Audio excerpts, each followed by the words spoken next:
Quito se moderniza. Sus retos son la convivencia y combatir la contaminación, mientras su población crece. Quito construye una nueva identidad. Múltiples conquistas enorgullecen a Quito, desde su encanto colonial y su historia rebelde a la belleza de sus paisajes naturales. Su pueblo mestizo que ahora convive con una migración extranjera acelerada. Una ciudad que innova, trabaja y que también protesta. Sin duda, es el Quito de los matices. Por eso, en el programa de hoy, veremos cómo esta metrópoli perfila su futuro. Y si lo políticamente correcto es comprender esa evolución desde los paradigmas que construimos hace 40 años, o si debemos descubrir nuevos referentes. Comenzamos.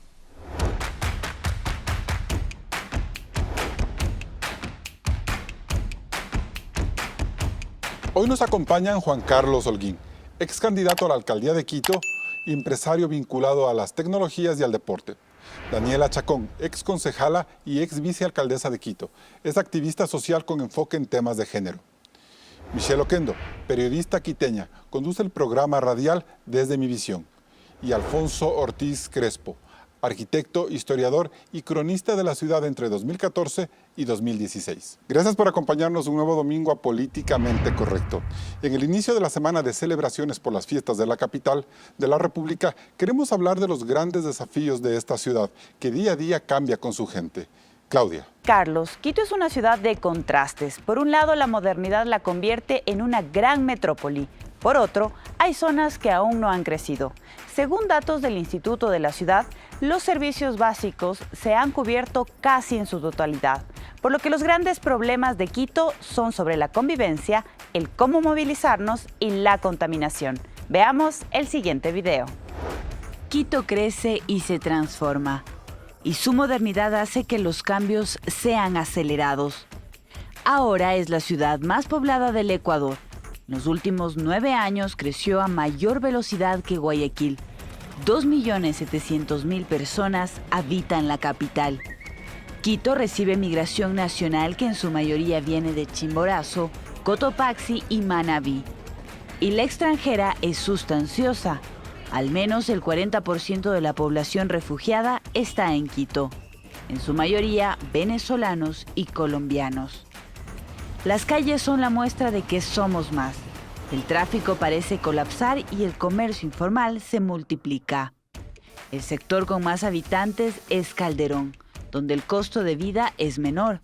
La población también se riega por los valles.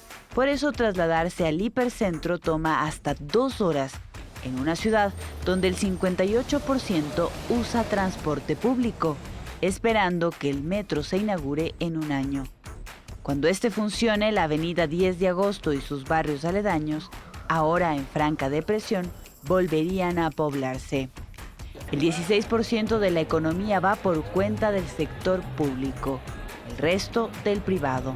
Además del 43% de la actividad turística nacional se concentra en la ciudad, cuyos potenciales no se aprovechan, pues hay un 8,25% de desempleo, el más alto del país. El Quito moderno tiene un centro económico importante. Sus edificios ganan altura, mientras la ciudad está entre las 3 más caras del Ecuador, a pesar de que el 70% de sus habitantes se abastece en los tradicionales y complejos mercados populares. En la capital, la cobertura de servicios básicos, que llega al 95%, ya no es un problema. El desafío está en cómo mejorar la calidad de vida y la convivencia. El quiteño visita sus parques, se reúne en familia y come en restaurantes. Pero la vida nocturna y cultural aún es limitada, porque entre otras razones 5 de cada 10 ciudadanos se sienten inseguros. Y quizás lo más urgente es crear una agenda local enfocada en el cuidado ambiental, porque a 9 de cada 10 quiteños les preocupa la contaminación. Bien, gracias Claudia por ese interesante reporte. Daniela Chacón, ¿Quito ya es una ciudad moderna? En efecto, Quito es una ciudad moderna. El hecho de que hayamos crecido tanto en los últimos años, que se han incorporado una serie de sectores de la economía, somos una ciudad que está altamente conectada al Internet.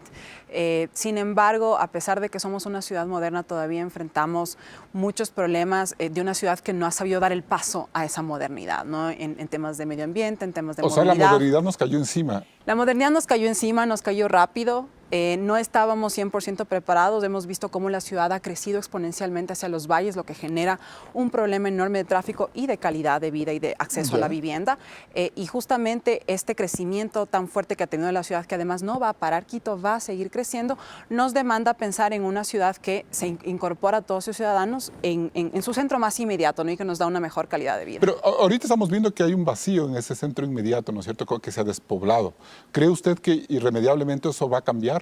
¿Se va a revertir o vamos a seguir ensanchándonos hacia los valles, hacia los extremos? Eso es cuestión de política pública. En realidad, el impedir que de alguna manera la ciudad siga creciendo a los valles implica tener vivienda asequible. En el hipercentro, ustedes saben que ahora la vivienda cuesta alrededor de $3,000 el metro cuadrado. ¿Eso es carísimo? ¿Quién puede pagar en Quito $3,000 el metro cuadrado en el hipercentro? Y entonces nos seguimos yendo a vivir lejos, seguimos poniendo presión en la movilidad, seguimos incrementando el tráfico, y es por eso que para generar una ciudad equitativa sí se requiere una política de vivienda social asequible que permita a la gente vivir en el centro. Juan Carlos Holguín, una ciudad que ha resuelto sus problemas de servicios básicos, por ejemplo, pero que no se apropia, no usa el espacio público, a mí eso me parece increíble, que usemos la linda ciudad que tenemos solo para desplazarnos. ¿Eso es sinónimo de ciudad moderna? Yo creo que las cifras hablan por sí mismas. Quito es una de las ciudades más peligrosas de la región. Quito tiene las tasas más altas de homicidios y femicidios del país. Y creo que esa falta de seguridad, esa percepción que tenemos todos los quiteños y quiteñas de sentirnos desprotegidos en las calles, originan que nosotros no ocupemos los espacios públicos que tampoco han sido trabajados de una manera apta para que vivamos la ciudad. No es solo inseguridad, creo yo, es un tema también de gestión, de encanto, no sé. Por supuesto, tenemos una ciudad donde este año, por ejemplo, si uno revisa el presupuesto que ha presentado el alcalde en funciones, Jorge Yunda, se destinan $15 millones para construir canchas para las ligas barriales que se encuentran cerradas y generan una expulsión de los ciudadanos de cada barrio, y se destina cero a la construcción de veredas y aceras. Una ciudad que no es caminable, que, como bien decía Daniela, si queremos nosotros volver a reunificar la ciudad en el hipercentro, necesitamos políticas públicas claras que abaraten la construcción, que disminuyan la tramitología y que logremos que esta nueva generación de jóvenes, que es mayoritaria en la ciudad, vuelva a habitar ese hipercentro para que utilice el metro de Quito. Pero para eso está este proyecto del corredor metropolitano que está impulsando Fernando Carrión desde la alcaldía de Yunda. ¿Hay que apostarle a eso o vemos que no funcionará? Es un hermoso proyecto arquitectónico. Creo que cuando uno mira los renders de lo que se quiere mostrar a la ciudad, es el camino correcto. Sin embargo, lo real hubiese sido que se nos explique al principio cómo se va a financiar. Se dice ahora que eso va a ser financiado desde los privados. Lo coherente entonces es que inmediatamente tengamos políticas públicas claras, ordenanzas, para que se abarate el costo de construcción en el hipercentro, y que los privados, por supuesto, inviertan en esta ciudad, pero que inviertan en condiciones transparentes. Por ejemplo, tramitología simplificada. Un trámite de construcción en la ciudad dura en promedio cerca de 18 meses. Claro. Eso no es posible en una capital del siglo XXI. Bien, doctor Alfonso Ortiz, ¿cómo es el Quito de hoy? ¿Es más indiferente que el de antes? Seguro, es una ciudad completamente diferente que todo el tiempo está cambiando, día a día, año a año la ciudad cambia. Y siempre la municipalidad ha estado por detrás de la realidad. La planificación urbana que comienza en 1945 con el plan de Jones Odriozola quedó obsoleto, pero además era un plan que para muchos era una gran tesis de grado, pero que era imposible de ejecutar por el costo altísimo del proyecto. Por ejemplo, la construcción del gran centro cívico alrededor de la Alameda, donde se construirían los nuevos edificios de los ministerios y del gobierno, tanto del legislativo como del ejecutivo y el judicial. pero era un sueño y siempre estamos soñando la ciudad y nunca ponemos los pies en la tierra. ¿Pero por qué? ¿Porque no tenemos plata o porque no tenemos capacidad de gestión? Porque, no tenemos porque los civismo. proyectos que hacemos son demasiado grandes para la capacidad económica que tenemos y de gestión. Es lo que está ocurriendo con la vialidad. Es decir, la solución, por ejemplo, de la conexión de Quito con Cumbayá y Tumbaco sigue postergada desde hace 20 años.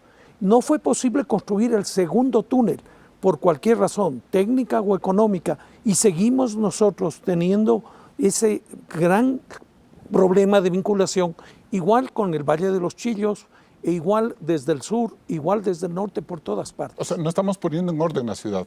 No ponemos porque no hacemos proyectos reales que puedan financiarse.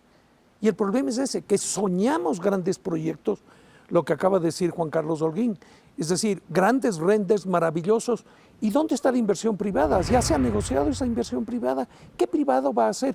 Cuando los privados, por ejemplo, tienen abandonados edificios que están de venta, edificios de 8, de 10 pisos, en la 10 de agosto, que están de venta desde hace 20 años. ¿Y es cuestión de pedirles a ellos más civismo, más compromiso al empresariado o son otras condiciones? No solamente eso, yo creo que también es la incapacidad que tiene la municipalidad de hacer gestión. No, yo creo que está ahí y siempre está retrasada. Pero tenemos 3 alcaldes que han pasado ya por ese tema. O sea, ya no es un problema ni de alcalde siquiera, sino de estructura municipal. Así, creo que sí. La ciudad requiere otra estructura municipal. La ciudad de ahora no es la del alcalde Gijón y Camaño de hace 80 años. O de Chiriboga Villagómez, o incluso del maestro Juanito. Ya Perfecto. no es esa ciudad. Y es una ciudad, Michelle Oquendo, que le damos las espaldas los unos a los otros. Es una ciudad que está claramente dividida. Lo hemos visto en estas últimas manifestaciones de octubre, en donde cada uno de nosotros estaba tratando de blindarse, a pesar de que veíamos que algunos ecuatorianos eran ultrajados. Es evidente que hay una división y los que viven en el norte desconocen en el sur. Es un ejemplo clásico. La gente que vive en los valles, en su gran mayoría, ignora que hay una gran ciudad y que hay una parte del sur que está ahí produciendo. ¿Y eso es consecuencia de la modernidad?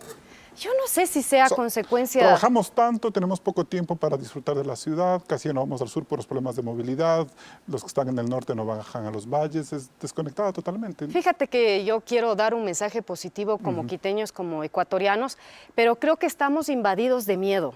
Es un fenómeno parecido a lo que pasa en los Estados Unidos, donde todo el tiempo tenemos que estarnos cuidando. Pasas el aeropuerto y tienen que tocarte por todo lado para saber si no vas a hacer algo. Aquí está sucediendo lo mismo. Estamos viendo con cuidado al vecino, están saliendo un montón de problemas y taras como ecuatorianos, racistas, clasistas, xenofobia, pero porque no encontramos las garantías necesarias para vivir en paz. Estás viendo que hay asaltos, pues las calles han sido invadidas, por ejemplo, en octubre. Claro, pero tenemos una ciudad que viene migración interna, migración externa, que empezamos a ver costumbres distintas. Eso nos obliga a relacionarnos con nosotros y por esa razón creo que se podría no justificar ni comprender, pero sí ver por qué reaccionamos de esa manera.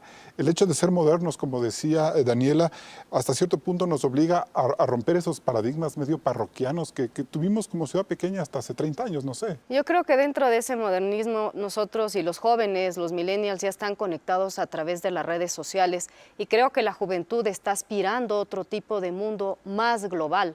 Pero estamos viendo que en diferentes partes se están poniendo murallas y nosotros mismos a través de ese miedo y ese pánico vamos poniendo murallas a personas que son absolutamente capaces y productivas como los hermanos colombianos y venezolanos, pero creo que es una sensación más de inseguridad y de miedo el que hace que nos protejamos. Creemos que podemos relacionarnos y hacer algo a favor de la ciudad a través de un hashtag, pero esto es algo meramente superficial. Doctor Ortiz, ¿es posible vivir esa modernidad con estos miedos? Creo que es imposible. ¿Qué tenemos que no hacer? haya confianza de la ciudadanía sobre el espacio y sobre sus vecinos, es imposible tener una vida racional y urbana, porque la vida urbana es la de la comunicación, es la de las relaciones en el espacio público, en el transporte público, en las calles, en el propio barrio, pero lo que acabamos de oír, ponemos murallas quienes tienen capacidad de ponerlas. como poner murallas, porque la gente pobre no puede poner murallas. Y entonces es la realidad diferente en el sur, completamente diferente. Es otra ciudad, la del sur. Ok, me voy a un corte comercial, pero antes que nada, Claudia nos va a dar un dato interesante. El 15% de la población tiene auto propio. Sin embargo, los atascos diarios son insufribles. El reto de Quito es por la movilidad. Regresamos enseguida. Recuerde que puede escucharnos en Radio Suceso 101.7 FM Quito.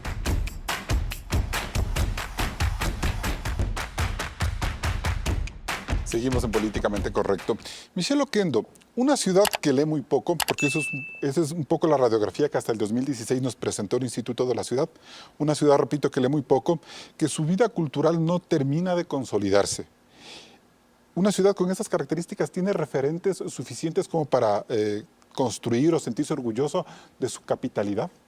Evidentemente creo que nosotros ignoramos muchas cosas. Mira que cuando nosotros abrimos un micrófono y a ti te pasa con tu programa de televisión, tenemos que hablarle a la audiencia tomando en cuenta que es un chico o una chica de 14 años. Y eso ya te da la dimensión de lo que sucede, porque esa es la capacidad de comprensión que tiene la población en general, es hablarle a un público como si tuviera 14 años. No son adultos, no son personas a lo mejor que tienen esa formación para ser críticos. Entonces nosotros pasamos reproduciendo lo que vemos a través de imágenes en una red social y creemos que esa es la profundidad. Creemos que leer en redes sociales nos hace lectores, pero no estamos entrando a investigar qué es lo que está pasando cotidianamente con esta ciudad y con este país. Hay un tema que es importante, Carlos, y es que Quito es una de las ciudades con mayor desempleo urbano, con una tasa de 8,2%. No hay esperanza. Hay personas que pueden llegar a tener muchos estudios, pero cuando salen no tienen las posibilidades de desarrollar sus sueños y finalmente concluir con su vocación. Entonces, esta ciudad necesita diferentes retos. Necesitamos fomentar sobre todo el emprendimiento para saber que cada uno de nosotros tiene un futuro. Yo creo que eso está vinculado con la violencia, con la ignorancia, con el hecho de no conocernos con los demás y no defendernos entre nosotros mismos. Pero volviendo al tema de la lectura, verdaderamente no somos un país y el mundo, déjame decirte, Carlos, no es un mundo lector. Pero ya en términos de los promedios regionales sí se ve que Ecuador, Quito, tienen menos índices de lectura, de vida cultural. No sé si eso es lo correcto, si eso es lo aspiracional, pero esos estándares no son los que se tiene. Evidentemente no es lo óptimo, ¿no es cierto? Y habría que preguntarse primero dentro de las familias, porque yo creo que mucho parte del ejemplo, ¿no?, de cuando ves leer a tu padre, a tu madre, pero también tiene que ver con un sistema educativo que debe cambiar radicalmente. Si la cultura, si la expresión de la forma de convivencia no la logramos tener, no podemos ser una ciudad inclusiva. Juan Carlos Holguín dijo en el bloque anterior un tema interesante, somos una ciudad con alto femicidio. Uno de los principales problemas que afronta Quito y que hemos mencionado aquí es esta suerte de incertidumbre en la que vivimos, ¿no es cierto? No existen oportunidades de desarrollo económico que nos permiten tener una claridad hacia el futuro respecto de mi proyecto de vida, ¿no es cierto?, como persona, como ciudadano. Luego tenemos todo este influjo de migración que genera una serie de ansiedades a los ciudadanos frente a esta falta de empleo y de oportunidades de desarrollo, y esto genera que nos encerremos. ¿Pero por qué tenemos tanto miedo al migrante, Daniela? Tú fuiste una autoridad. ¿Por qué tenemos tanto miedo, tanto recelo al colombiano, al venezolano, al español? Yo creo que es una combinación de dos factores. El primero es que siempre le tenemos miedo a lo que desconocemos, ¿no es cierto? Y en una situación en la que hay incertidumbre porque no tenemos claridad respecto de nuestro propio desarrollo como personas y nuestro propio desarrollo económico, tendemos a protegernos los unos a los otros y protegemos lo más cercano, que es nuestra familia, por así decirlo, y en este caso la empleamos a la familia quiteña. Y la segunda cosa, lamentablemente, es que no han existido políticas claras a nivel nacional y a nivel local para acoger a los migrantes. Hay que solo ver el ejemplo de Europa. Hay una cantidad de ciudades de Europa que han hecho un buen trabajo recibiendo... Pero que despiertan unos nacionalismos terribles pero no ahora. todas, pero las ciudades que han hecho buen trabajo, Carlos, han generado justamente estas políticas de integración y de cohesión que permiten entender, primero, al migrante que llega, ¿a dónde llegas? ¿A qué ciudad llegas? ¿Cuál es la identidad de esta ciudad? ¿Qué es lo que le gusta a esta ciudad? Y luego también al que recibe esta capacidad de acoger y que de juntos busquemos una salida a nuestros problemas, ¿no? Y esto va de la mano con este problema de cohesión social que tenemos, que hace también que la ciudad no sea inclusiva. Alfonso, antes de darle la palabra a Juan Carlos Holguín, ¿El quiteño históricamente ha sido receloso con el extranjero, con el visitante? No creo. Entonces, ¿qué comportamiento estamos teniendo ante ese tema? Yo creo que la propia condición de capital le hace abierta a la ciudad, porque desde el segundo presidente, el primer presidente del Ecuador fue venezolano y el segundo presidente no fue quiteño, fue guayaquileño, ¿no es cierto? Rocafuerte. Es decir, el Ecuador, representado en la capital, recibe a todo el mundo. Y el Ecuador, y Quito en particular, ha tenido pues siempre funcionarios públicos, ministros, diputados y demás que vienen de todo el país. Y eso ha hecho precisamente que Quito sea desde que nació como capital hace 485 años, un lugar que recibe gente de todas partes. ¿Y por qué ahora somos tan renuentes a ver a esos otros? Yo creo que en gran medida me parece que es la falta de comprensión de la sociedad y de ser solidario, porque si es que nosotros fuimos criados a golpes, y así es lo que vemos nosotros todavía en general en la población, que es la violencia con la cual se enseña a los niños a que hagan las cosas. Así seguimos nosotros reproduciendo en la sociedad entera. ¿Cómo vamos a aceptar a un venezolano si a un niño nosotros le maltratamos? La propia mamá o el propio papá le pega al niño para que aprenda a hacer las cosas. ¿Somos una ciudad violenta en su ADN? Creo que sí, creo que hay una profunda violencia que está ahí represada y que se ha manifestado precisamente en estos últimos sucesos de octubre. Eso vamos a hablar en el siguiente bloque. Juan Carlos Holguín, entonces esa construcción de una nueva identidad, de una ciudad que vive una modernidad pero que tiene que tener un espíritu moderno, ¿cómo se la consigue? Bueno, es una ciudad que tiene mucha esperanza porque tiene uno de los no. promedios de edad más bajos de la región.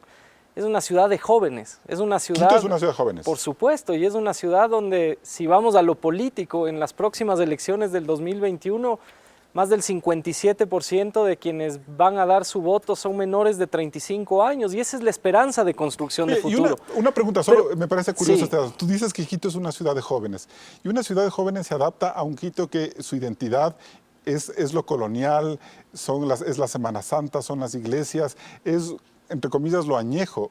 ¿Cómo empatar esa realidad con esa nueva identidad? Porque hemos dejado de discutir cuál es nuestra identidad actual. Hemos dejado de que muchas de las discusiones que parecerían superficiales, pero son profundas. Por ejemplo, ahora en Fiestas de Quito, este famoso tema de sin toros, se acabaron las fiestas. ¿Es así o hay necesidad de que dialoguemos como quiteños? ¿Pero es así o no es así? ¿De dónde estamos ahora? Tiene un impacto que es real y que es real en los últimos años. Hay una condición también que es importante para analizar el tema de las manifestaciones, y es que, como decía Michelle, Quito tiene una de las tasas más altas de América Latina de desempleo en menores de 35 años, en jóvenes de 18 a 35 años, muchos de ellos con un título universitario.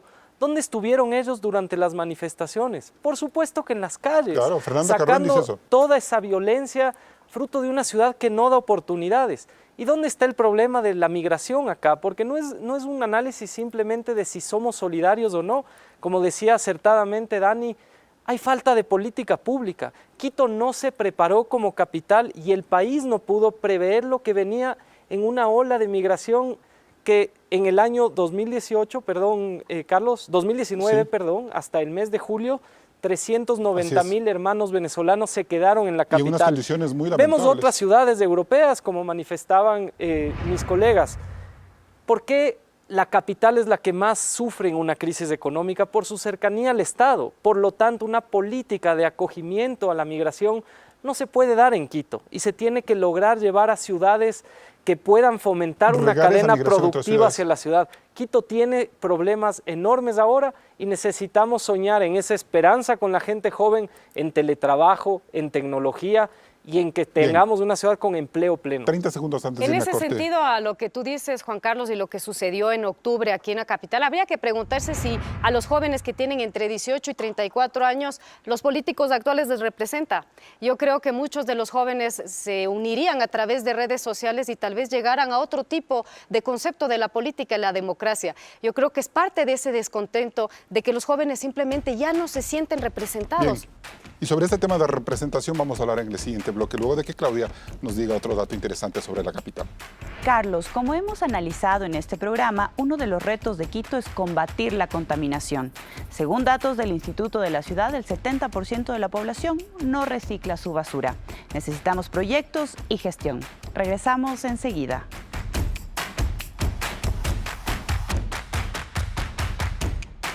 Un aspecto que marca la convivencia de los quiteños es el conflicto. Y aunque este se expresa en varias facetas, adquiere una connotación especial cuando la política está de por medio. Veamos 3 momentos. 1. Fiestas de Quito. En la consulta del 2011 impulsada por el presidente Correa, el 54% de los quiteños prohibió los espectáculos públicos que tengan como fin la muerte del animal. De esta manera, la capital se quedó sin su feria taurina, uno de los ejes que articulaba las fiestas de diciembre. El debate sigue abierto entre quienes abogan por la protección a los animales y quienes argumentan que hubo un atentado contra las libertades individuales desde una imposición de las mayorías. 8 años después, el alcalde Jorge Yunda suprimió el concurso Reina de Quito para revalorizar a la mujer desde otros aspectos. Su decisión fue cuestionada por varios sectores, pues la Fundación Reina de Quito se enfoca en la labor social. El concurso pasó a manos privadas sin el apoyo del municipio.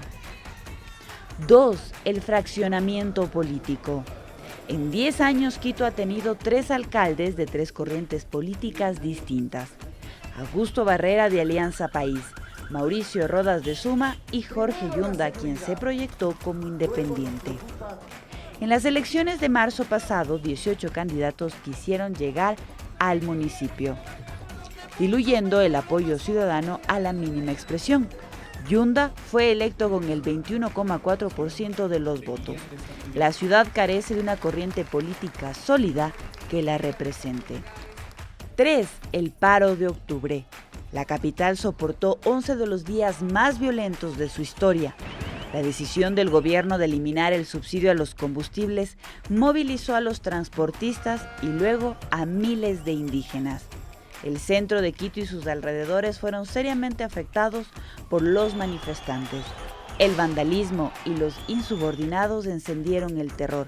La policía reprimió con fuerza. Quito estuvo sitiada, el presidente despachó desde Guayaquil y las fuerzas vivas de la capital mostraron su divorcio con el poder político. El alcalde Yunda fue criticado. La CONAIE perdió el apoyo de varios sectores de una ciudad que hoy siente el embate de la crisis económica y el desempleo. ¿Qué acuerdos necesita Quito? Alfonso Ortiz, ¿qué acuerdos necesita Quito? Porque da la sensación de que en Quito radica la propensión a vivir del conflicto siempre.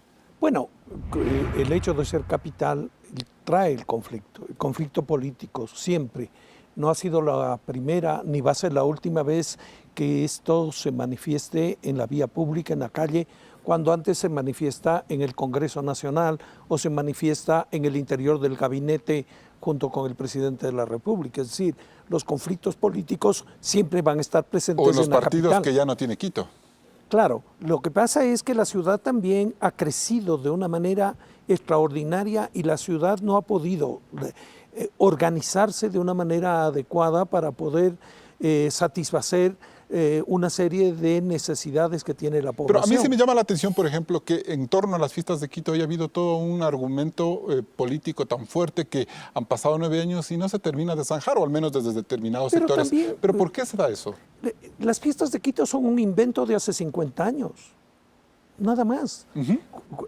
Hablaba yo hace un momento del alcalde Gijón. ¿Qué era lo que ocurría el 6 de diciembre? Había una sesión solemne dentro del Consejo Municipal y punto.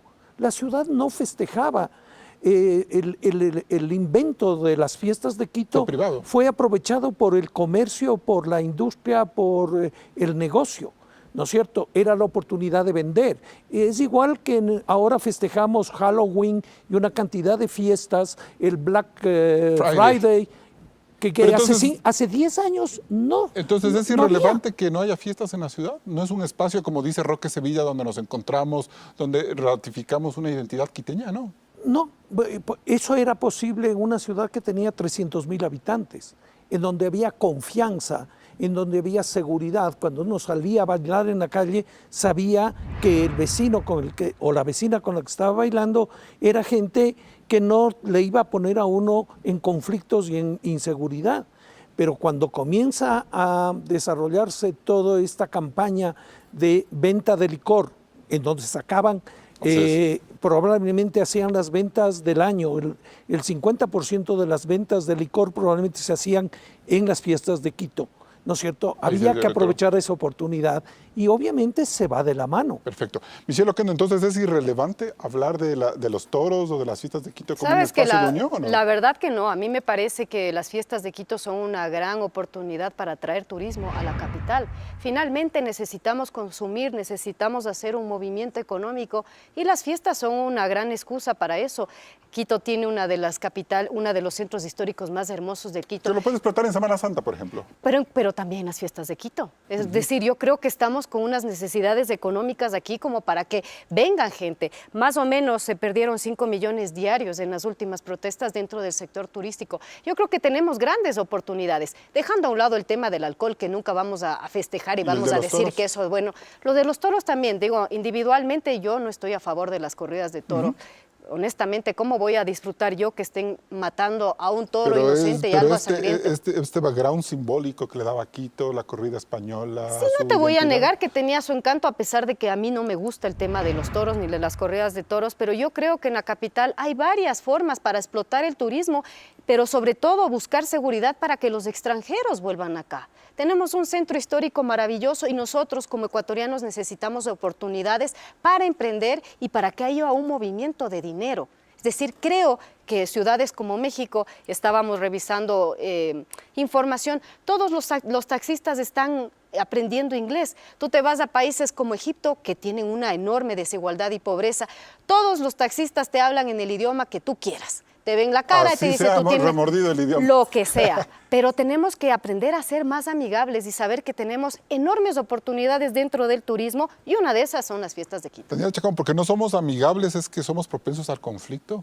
El conflicto hasta en los consejos metropolitanos, donde tú viviste ahí, esta permanente bronca, tratar no sé si de ponernos el pie o de cuestionarnos por todo. Yo creo que sí tenemos que aceptar que somos una sociedad conflictiva. Es decir, Quito de por sí es una sociedad con altos niveles de violencia, lo hemos dicho aquí, con altos niveles de discriminación. Esto no es un tema que es solo de Quito, esto es una herencia que tenemos de la misma estructuración de nuestro país y de una sociedad que es jerarquizada, discriminatoria, inclusive hasta cierto punto intolerante, pero esas no son cosas insalvables. Es decir, las identidades van y vienen, las identidades cambian. Alfonso lo acaba de decir, hace más de 50 años no celebrábamos las fiestas de Quito y podemos generar... Podemos hacer un paralelismo, perdón que te interrumpa. En el 2011 hubo una estocada final a las fiestas de Quito en el convencionalismo que querramos verlo. Y eso yo creo que en cierta forma fue una consecuencia, la derrota pudo haber sido de Barrera. Y a partir de ese momento, cada año seguimos planteándonos o seguimos llorando sobre esa leche derramada. Y cuando vemos que mucha gente dice es que a mí no me toman en cuenta en este tipo de festejos, ¿qué decimos ahí? Claro, es que justamente el habernos quedado sin un simbolismo que no necesariamente representaba a todos los quiteños, Exacto. pero que de alguna manera era un espacio relativamente de encuentro, digamos, pero al dejar de existir ese símbolo y al no crear un nuevo símbolo, y no crear un nuevo símbolo que además se ha discutido entre todos y entendiendo además que somos una ciudad diversa, que somos una ciudad joven, que somos una ciudad que tiene una serie de personas de distintos caminos de vida que viven aquí, entonces ¿cómo construimos una identidad hacia futuro a raíz de esa diversidad?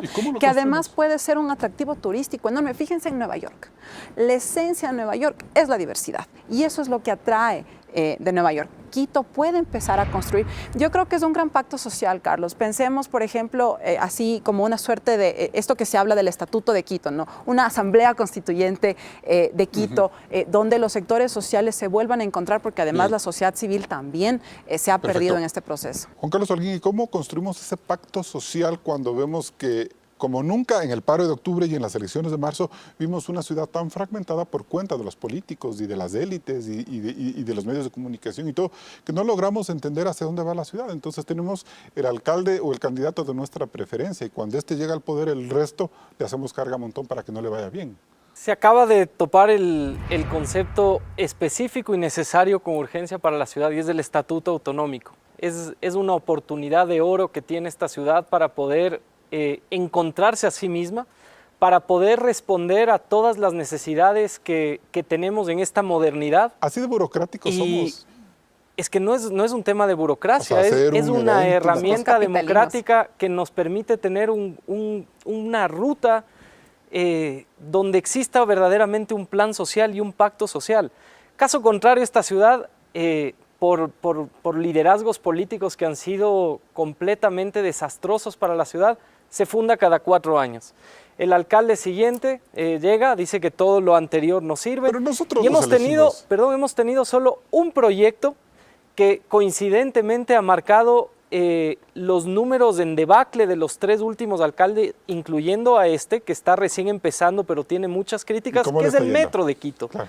El Metro de Quito es un proyecto que fue impuesto desde Carondelet, así como, por ejemplo, nos impusieron inclusive la competencia para que no podamos soterrar nuestros cables, o nos impusieron la poca libertad que tenemos para pensar en nuestro pensum educativo en la ciudad. Y el fin de los toros también fue impuesto. Y yo iba a topar el tema de los toros con algo que representa lo que es esta ciudad. Cuando nos imponen políticamente una discusión hacia la ciudad que finalmente ni siquiera se dirimió. Te dijeron toros sí, pero que no le maten, y quedó esta conversación abierta y nadie la cierra.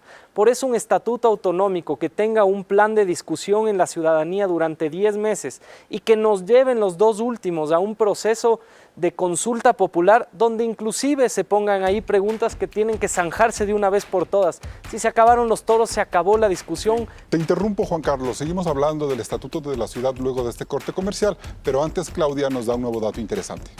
Carlos, entre los datos reveladores que encontramos, vemos que el 75% de los quiteños utiliza los espacios públicos solo para desplazarse, más no como sitios de encuentro o de recreación. Es decir, no vivimos la ciudad. Regresamos enseguida con más de este debate sobre Quito, cambio e identidad.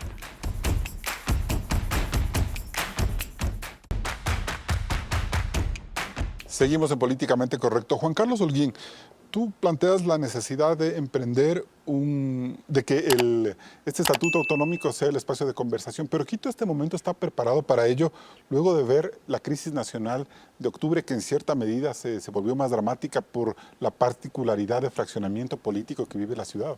Más que nunca, porque es el momento en el que los ciudadanos requieren tener una herramienta de conversación de sus problemas, de sus posibles soluciones.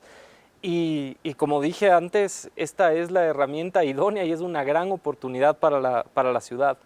Creo que uno de los puntos importantes que debemos plasmar es, por ejemplo, este acuerdo político para quien sea el alcalde llegue a determinar la continuidad de un plan político. Ahora tenemos un problema muy serio que es el del metro y ese es un tema que nuevamente estamos a puertas de una gran inauguración, pero el presupuesto municipal depende en un 80% de eso sin todavía tener operatividad y eso marca la crisis económica de la ciudad de los próximos años. Tanto del transporte público y decir, bueno, tenemos este juguetito que es tan caro, pero que a lo mejor sí nos va a cambiar la mentalidad y va a ordenar de todas maneras el tráfico. Entonces, ¿por qué no apostarle así sea caro? No sé. Por eso el pacto. ¿Cómo apostarle? ¿Qué va a pasar con las mafias del transporte alrededor de este proyecto? ¿Qué va a pasar con el transporte eléctrico? El pacto social determinaría que Quito en 10 años tenga transporte 100% eléctrico. la municipalización del transporte público es correcta o no es correcta. Hagámoslo en un pacto y políticos que quieran llegar a la alcaldía de Quito y al consejo se comprometan a seguir esa todo hoja ese de pacto ruta. tiene que ser en consulta popular necesariamente. El estatuto autonómico como parte de su Donde se herramienta toquen todos jurídica estos temas. termina en una consulta Interesante. popular. Michelle Oquendo. Bueno, yo quería decir esto, ¿no? Recordar esa cifra de 18 candidatos a la alcaldía es brutal. Realmente aquí tenemos candidatos de sobra y cada vez encuentro jóvenes que quieren ser presidentes de la República. Todos quieren ser... No, pero todos quieren ser, no hay cama para capitalinos somos tanta gente, políticos. toda la gente le quiere ser alcalde, todos quieren ser presidentes. Creo que tenemos que dejar a un lado los egos y ponernos de acuerdo como quiteños, como ecuatorianos y remar hacia un mismo proyecto, como dices tú, Juan Carlos, en el sentido de que un alcalde continúa con el resto y con lo positivo. Con el tema del metro, yo no le veo con malos ojos, te diré, el Yo tema del tampoco. metro, porque yo creo que eso le graduaría de alguna forma como una gran capital y eso también nos obligaría a nosotros como quiteños tener una cultura distinta. O sea, realmente vivir la estructura de un metro requiere un tipo de educación diferente. Pero ¿no es cierto? ojalá nos apropiemos del metro, lo Sí, consintamos, pero lo vemos en cuidemos, las pero pro- si lo rayamos en la primera Pero fíjate parada. lo que pasó en las protestas de octubre, cómo tratamos de dañar el bien público. Es decir, creo que todo tiene que ir de la mano con la educación. Es impresionante, pensamos que nos sobra sentido común, pero no nos sobra el sentido común. Entonces yo pienso que por el lado de los políticos, 4 buenos candidatos a la alcaldía, 4 buenos candidatos a la presidencia, pero tratamos de satisfacer tal vez las propuestas individuales de personas que tienen legítimas aspiraciones, Perfecto. pero no para lo que necesitamos como país. Alfonso Ortiz, el paro de octubre, esta crisis de política alrededor de las elecciones de marzo, ¿nos está dando lecciones como quiteños para forjar una nueva identidad, para hacer lo que decía Miseria al principio del programa, comprendernos los que habitamos en el sur, en el norte, en los valles, entendernos como ciudadanos? Creo que sí, pero creo que es un camino muy difícil y creo que gran parte del problema radica en la situación económica global del país, que incide enormemente en la capital. Mientras no mejoremos nuestra economía, difícilmente podemos mejorar las condiciones de vida en general de toda la población y llegar a un pacto. Pero tuvimos 10 años de un boom. Sí, claro, Y más bien pero demostramos que estamos fuimos más viendo desarticulados que antes. que ese boom significó el que la mitad de ese presupuesto vaya a los bolsillos de los políticos, ¿no es cierto? De manera que la municipalidad intentó ya en el año 45 crear una empresa municipal de transportes, importó buses de los Estados Unidos y hubo un boicot de las mafias de transporte que en ese momento ya estaban en ascenso y que también se acabó, por ejemplo, el tranvía.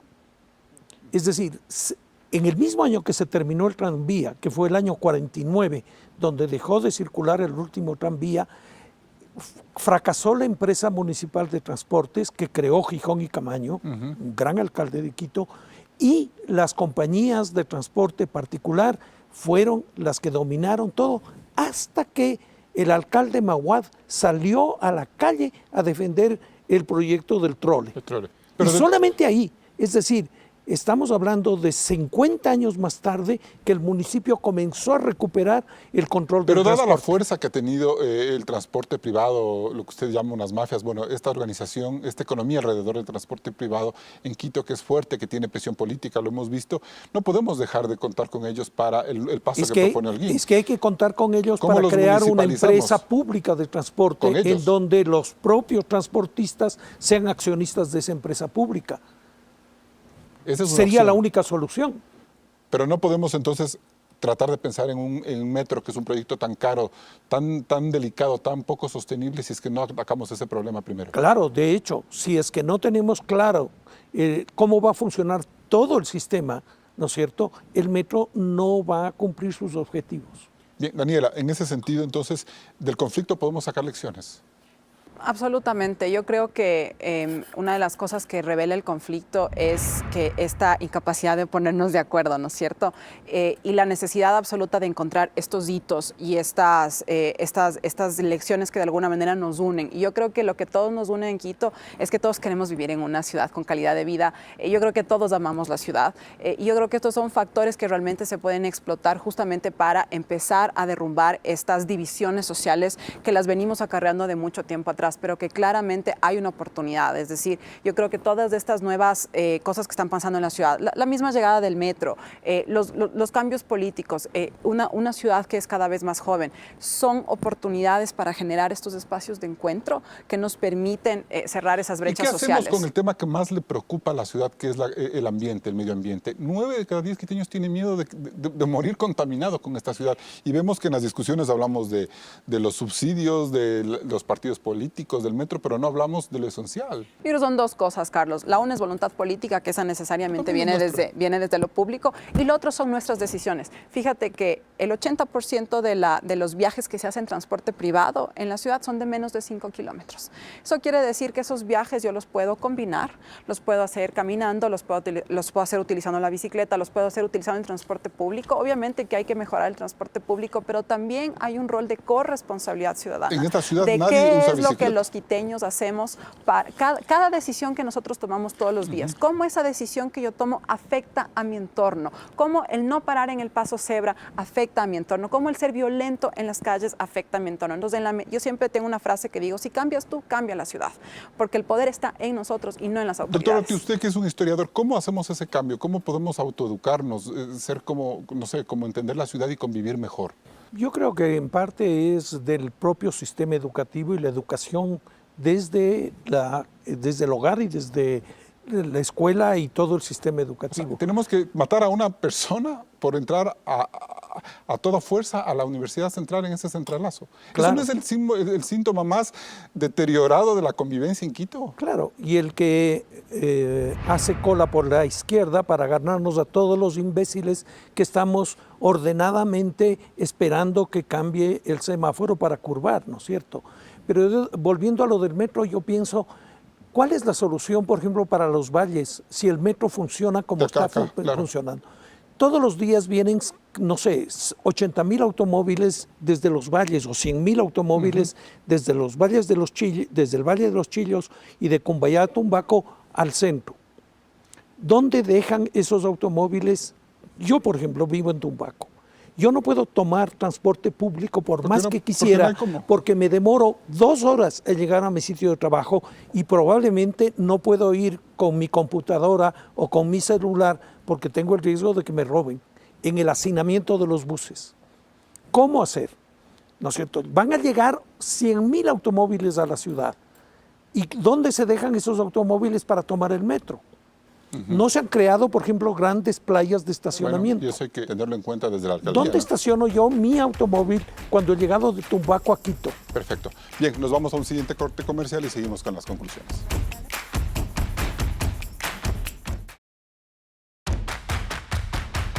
Entramos en la etapa de conclusiones. Michelle Oquendo, ¿cuál es esa forma políticamente correcta de entender las transformaciones de Quito? Bueno, nosotros tenemos que primero plantear los problemas fundamentales que tiene una capital como Quito, la inseguridad, el desempleo y ver otras oportunidades como pueden llegar a ser el turismo. 750,000 turistas visitan la ciudad de Quito al año. Ahí tenemos una enorme capacidad de rentabilizar y de generar economía aquí en el país, pero necesitamos una buena educación. Fíjate, hay buenos ejemplos como el vecino país de Colombia que han vivido tragedias que siguen viviendo actualmente. Sin embargo, no quitan una sonrisa. Podemos ver también un ejemplo como México. México vive inundado del narcotráfico. Tú te vas a la Ciudad de México y sin embargo sientes esa alegría. Yo creo que tenemos y necesitamos educarnos y sobre todo saber que en los demás y en los extranjeros están buenas oportunidades. Alfonso Ortiz. Con una ciudad que probablemente para el 2030 tendrá más de 3 millones de habitantes.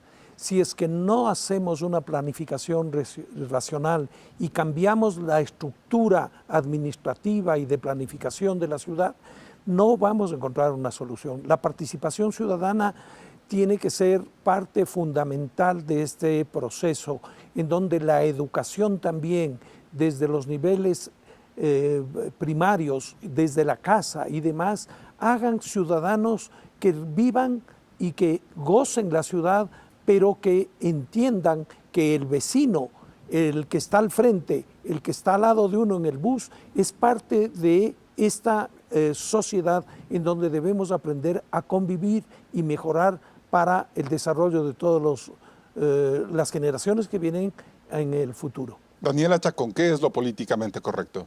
No, si bien parece que estamos inundados de problemas y parece que el futuro es bastante incierto, creo que tenemos que regresar a ver a qué es lo que podemos hacer en nuestro entorno inmediato, qué es lo que nosotros desde nuestro barrio, desde nuestra comunidad, cómo podemos regresar a ver al vecino, cómo nos podemos poner de acuerdo para resolver ese problema que tenemos de la basura en el barrio o tal vez de ese parque que está abandonado y que nosotros lo podemos revivir a través de nuestra acción. Creo que el principal cambio para la ciudad está primero en nosotros y en lo que podemos hacer en este entorno inmediato. Juan Carlos Holguín. Un estatuto autonómico que sea la excusa perfecta para un gran consenso social en esta ciudad, que nos permita en 10 años tener una ciudad sin cables, una ciudad conectada con 5G, una ciudad que aproveche el teletrabajo, la telemedicina para tener empleo pleno en nuestra ciudad, un Quito que recicle, un Quito sostenible con transporte público, y es posible en solo una década.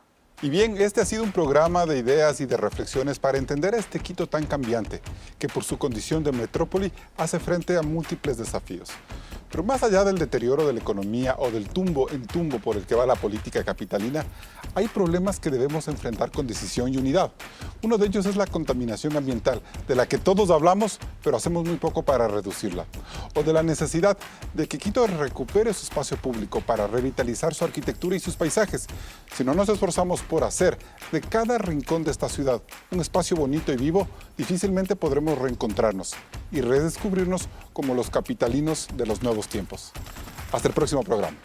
Sin duda, Quito tiene mucho que mejorar, pero no solo es responsabilidad de las autoridades. Como quiteños debemos construir una mejor ciudad. Nos vemos el próximo domingo. Siga con la señal de Coavisa.